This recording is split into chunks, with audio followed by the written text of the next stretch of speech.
Right madam, ఇక Trump గెలిచిన 3 నెలల తర్వాత మోడీ గారు పలకరించడం జరిగింది. సో మరి రేపు పొద్దున మోడీ గారికి అదేవిధంగా ట్రంప్ గారికి మధ్య సత్సంబంధాలు ఏ విధంగా ఉండబోతుంది? ఎందుకంటే ఆ, ట్రంప్ ఒక బిజినెస్ మ్యాన్గా మనం చూసినట్లయితే సో నీకెంత నాకంతే అనే ధోరణితో ఉన్నప్పుడు రేపొద్దున ఇండియాతో అటువంటి సత్సంబంధాలు నిలుపుతారని గ్యారంటీ ఉందంటారా? ఐఎమ్ వెరీ పాజిటివ్ అండి. మంచి రిలేషన్షిప్స్ ఉంటాయి యుఎస్ కి ఇండియాకి. ఓకే. బట్ హౌఎవర్ అట్లా అని ఇదే 4 years కంటిన్యూ అవుతుందా, వి నెవర్ నో.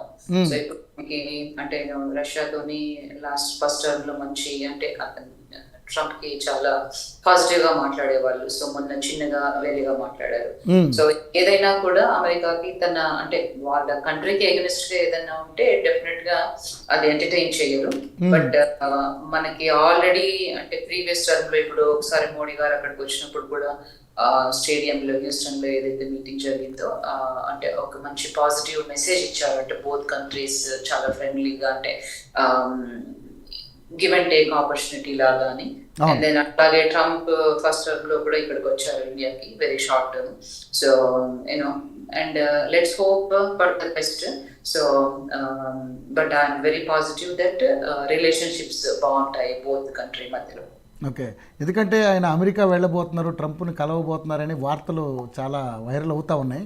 సో మరి ఇండియాకి సంబంధించి అక్కడ చదువుకునే వాళ్ళ గురించి కావచ్చు, అక్కడ ఉన్నటువంటి ఎవరైతే బర్త్ రేట్ విషయంలో కావచ్చు, ఏమైనా వాళ్ళిద్దరి మధ్య ఒక టాపిక్ వచ్చే అవకాశాలు ఉన్నాయంటారా?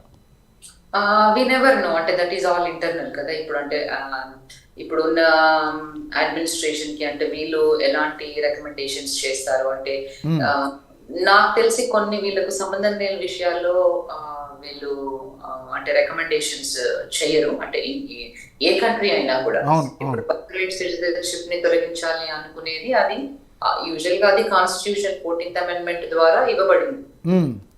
ఇప్పుడు ఎగ్జిక్యూటివ్ ఆర్డర్ ద్వారా దాన్ని అంటే రద్దు చేయాలి అని అనుకున్నప్పుడు అది ఎంతవరకు లీగల్? సో ఆల్రెడీ మనం చూసాము లీగల్ గా అది ఛాలెంజ్ చేయబడింది సో కోర్టులో. అండ్ ఫెడరల్ జడ్జ్ కూడా టెంపరరీ స్టే ఇచ్చారు దాని మీద. అండ్ ఈవెన్చువల్ గా ఇది అంటే దాని అంటే బోత్ సైడ్స్ ఆర్గ్యుమెంట్స్ విన్న తర్వాత ఇది ఈవెన్చువల్ గా సుప్రీం కోర్ట్ కి వెళ్లే ఛాన్సెస్ ఉంటాయి. సో సుప్రీం కోర్టు దీన్ని ఎలా ఇంటర్ప్రిట్ చేస్తుంది, అప్పటి 14th అమెండ్మెంట్ ద్వారా ఉన్నది అంటే దాని ఇంటర్ప్రిటేషన్ లాంగ్వేజ్ ఏమైనా ఇంటర్ప్రిటేషన్ డిఫరెంట్ గా చేస్తారా మనం చూడాలి. అంటే ఇది ఒక స్ట్రోక్ ఆఫ్ ద పెన్ లో జరిగే అంటే జడ్జ్మెంట్ వచ్చే ఇష్యూ కాదు ఇది. అంటే ఇది కాన్స్టిట్యూషనల్ లీగల్ ఇష్యూ కాబట్టి కోర్ట్స్ జడ్జ్మెంట్ అప్హెల్డ్ అవుతుంది లేటర్ ఆన్. బట్ మనందరం వెయిట్ చేసి చూడాలి. అంటే ఇప్పుడే ఎలా అవుతుంది అని మనం చెప్పలేము. ఎందుకంటే as I said it's all on going process. మనకి అంటే ఫస్ట్ టర్మ్ లో కూడా చూసాం మనము సెవరల్ ఎగ్జిక్యూటివ్ ఆర్డర్స్ ని ఛాలెంజ్ చేయడము, కోర్ట్స్ కొన్ని అప్హెల్ చేయడము, కొన్ని అగెనిస్ట్ గా చేయడము. సో ఇట్లా అంటే ఈసారి కూడా అలాగే ఉంటుంది. అంటే ఇది వన్ డే లో అంటే people should accept it that as it is a process. So వాళ్ళు ఇష్యూ చేశారు, దాన్ని వీళ్ళు ఛాలెంజ్ చేస్తారు. తర్వాత జడ్జెస్ బోత్ సైడ్ ఆర్గ్యుమెంట్స్ ని విని లీగాలిటీ ఏంటి అనేది దాన్ని బట్టి జడ్జ్మెంట్ ఇస్తారు. సో ఈ ప్రొసీజరల్ పార్ట్ లో ఇన్వాల్వ్ అవుతా ఉంటారు అందరూ. బట్ ఈవెన్చువల్ గా ఏ కంట్రీకి అయినప్పుడు ఆ సుప్రీం కోర్ట్ చెప్పింది ఈజ్ ఫైనల్. సో నా ఒపీనియన్ అయితే ఇది సుప్రీం కోర్ట్ లో ఎండ్ అయ్యే ఛాన్సెస్ ఉంటుంది ఈ కేసు. ఓకే, ఎందుకంటే మోడీకి ట్రంప్కి మధ్య మంచి స్నేహ సంబంధం ఉంది. ఇదివరకంటే కూడా ఇప్పుడు ఇండియా కొంచెం బలంగా ఉంది ఆర్థిక పరంగా కూడా. సో ఇండియా నుంచి కానీ అమెరికాని కానీ అగ్రరాజ్యంగా చెప్పుకునే అమెరికా నుంచి కానీ అటువంటి సంబంధాల విషయంలో కంపల్సరీ మోడీ గారికి సహాయ సహకారాలు అందిస్తారని కొంతమంది మాట్లాడుతున్నారు. కొంతమంది లేదు ఆయన ఫక్త్ బిజినెస్ మ్యాన్ కాబట్టి అటువంటి పరిస్థితులు ఉండకపోతుందని కొంతమంది అంటున్నారు. అటువంటి వారికి ఏం సమాధానం చెప్తారు? అంటే మనకి ఇప్పుడు as I said government agenda ఏంటి మనకు తెలియదు. ఎజెండా ఏంటి అనేది మనకు తెలియదు. అట్లాగే వీళ్ళు ఏం ప్రెజెంట్ చేస్తున్నారు వాళ్ళకి. సో యూజువల్ గా కూడా అంటే ఒకటి వీళ్ళు ఎజెండా ప్రిపేర్ చేసేటప్పుడు కూడా ఏదైనా కంట్రీ బెనిఫిట్ అవ్వాలి. అంటే డెఫినెట్లీ అవును, పాలసీ ఎంబాసీస్ ఏదైనా చేసినా కూడా వాళ్ళ దగ్గరికి తీసుకెళ్లి అడిగినప్పుడు మన కంట్రీ ఆటోమేటిక్ గా బెనిఫిట్ అవ్వాలి అని అనుకుంటారు, ఏ కంట్రీ అయినా కూడా.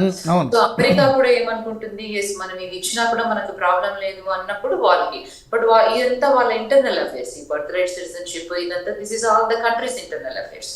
So I don't think so అంటే ఇండియన్ గవర్నమెంట్ దానిలో, బట్ డెఫినెట్ గా అంటే ప్రీవియస్ గా ఉన్న రిలేషన్షిప్స్, ప్రీవియస్ గా వాళ్ళకు ఉన్న ఫ్రెండ్షిప్స్ కానివ్వండి,